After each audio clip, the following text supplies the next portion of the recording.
Maka kita punya satu asas dalam agama, itu asas Al-Hanafiyah, harus lurus dan harus samha.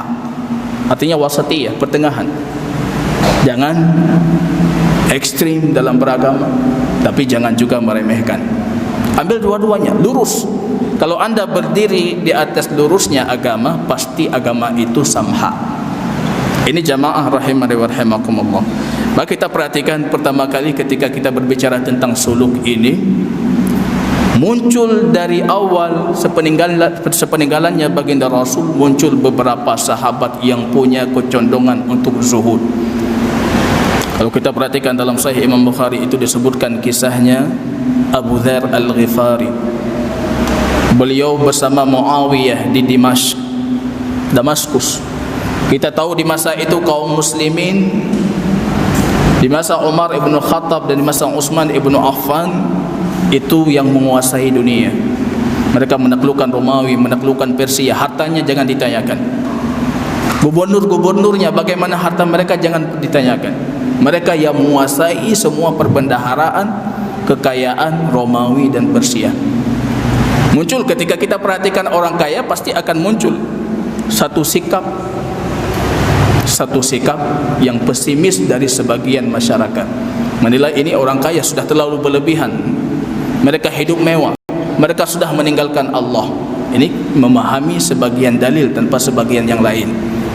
Pahami juga, perhatikan hadis yang lain. Ni'mal malu salih ala yadi rajulun salih. Harta yang terbaik itu berada di tangan orang saleh. Jangan kita katakan orang saleh tidak perlu banyak harta. Justru kalau saya perhatikan, ustaz yang perlu harus jadi ustaz yang kaya. Karena banyak sekali cara berfikir ustaz ingin membangun umat tapi tidak punya kendaraan untuk membangun umat. Dayanya tidak punya. Tidak memadai kita mengatakan nyatakalan urung kaya, rumah raya, kupu rumah raya hana tamilang uru. Sang-sang rumah ubud tamilang uru. Kalau gubuk kita bawa ke kubur, enggak ada. Semuanya tidak kita bawa. Tapi bagaimana kita jadikan sahabat dulu, Zubair ibn al-Awwam, tanah Irak, sekian persen tanah Irak hari ini itu miliknya Zubair. Jangan anda tanyakan bagaimana kayanya, tapi harta mereka di tangan bukan di hati. Ini yang seharusnya. Ini yang kita maksud tadi, lurus pertengahan. Harta di tangan bukan di hati. Tidak apa-apa kalau kita sanggup memegang harta yang banyak, tapi jangan masukin ke hati. Ibnu Umar, kalau Ibnu Umar itu tidak kaya, mana mungkin beliau bisa menafkahi 1000 pasukan perang lengkap, kendaraannya, kebutuhannya 1000 pasukan perang. Kalau bukan kaya tidak mungkin. Ini hakikat dari zuhud. Tapi sebagian muncul, termasuk di sini salah satu kekeliruan dari Abu Dzar Al-Ghifari. Dia memerangi semua ayat-ayat yang mencela dunia itu diturunkan. Kita lupa dunia ini kenapa diciptakan? Untuk dicela. Apa untuk dicela? Ini talbis iblis. Kalau kita baca perangkap iblis, kitabnya Imam Ibn Al-Jauzi, bab 9, talbis iblis untuk orang awam.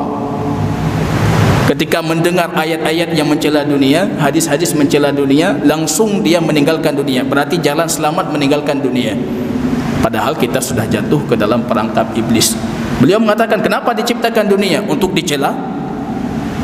Kenapa Allah bangga dengan menciptakan langit dan bumi? Aku menciptakan langit dan bumi untuk kalian, aku persiapkan semuanya untuk kalian. Kenapa dibanggakan sesuatu yang tercela? Bukan ini, bukan dunia yang tercela. Dunia tidak tercela. Malam, pagi, waktu tidak tercela. Tempat yang ada dunia tidak tercela. Tapi bagaimana kita menjadikan itu sebagai jalan kita menuju Allah? Ini suluk, jangan munharif, jangan kita selewengkan. Ini muncul pemahamannya sedikit, pertama kali muncul zuhudnya. Akhirnya atas perintah Utsman dipulangkan Abu Dzar ke Madinah. Kemudian kembali ke Madinah, beliau memperhatikan rupanya banyak juga sahabat di Madinah hidupnya sudah mewah. Beliau teringat kesan-kesan indah bersama baginda Rasul dulunya. Hidup susah, berperang dalam kondisi lapar. Ketika memperhatikan sahabat-sahabatnya sudah kaya, kembali menukilkan dalil-dalil, mengeluarkan semua argumennya. Bahkan kadang-kala ayat diturunkan bukan untuk orang muslim pun dikeluarkan oleh Abu Dzar.